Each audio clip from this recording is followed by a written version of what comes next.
just as most of the media worked hand in glove with most of the politicians to create hysteria during the pandemic, they work hand in glove to heighten fears over weather, climate and global warming, of course. We are off to an early start this year with the warm spring already leading to frenetic reporting and frenetic political rhetoric. Just have a listen to the way the ABC this morning on their premier radio current affairs program paired up the local weather with yet another breathless and bizarre climate sermon, a dose of fire and brimstone from the United Nations.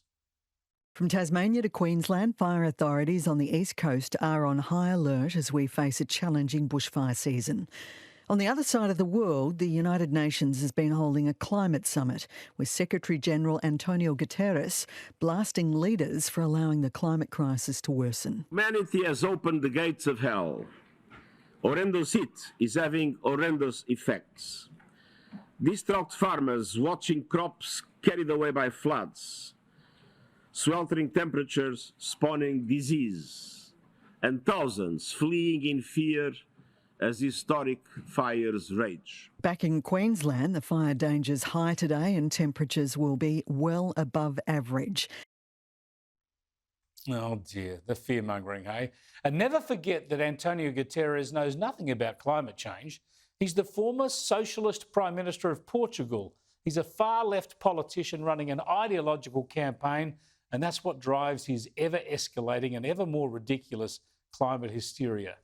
No wonder our kids are anxious. Meanwhile, I'm pleased to point out that in the UK, the Conservative Prime Minister Rishi Sunak is trying to calm down and wind back his country's climate and energy response. He's realised the reckless attempts to get to net zero by 2050 should not be allowed to wreck the economy and lower the living standards of Britons. Instead of appeasing the climate gods, he's going to try to appease common sense. The proposal for government to interfere in how many passengers you can have in your car, I've scrapped it.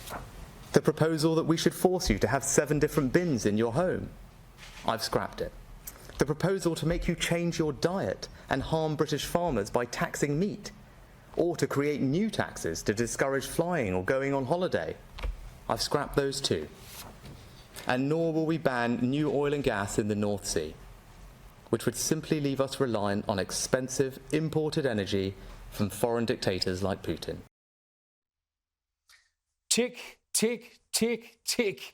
And there's more too, like slowing the rush to electric vehicles. And of course, he's already committed to a greater role for nuclear energy in Great Britain. Encouraging signs. I'll get more on this later with former Foreign Minister Alexander Downer.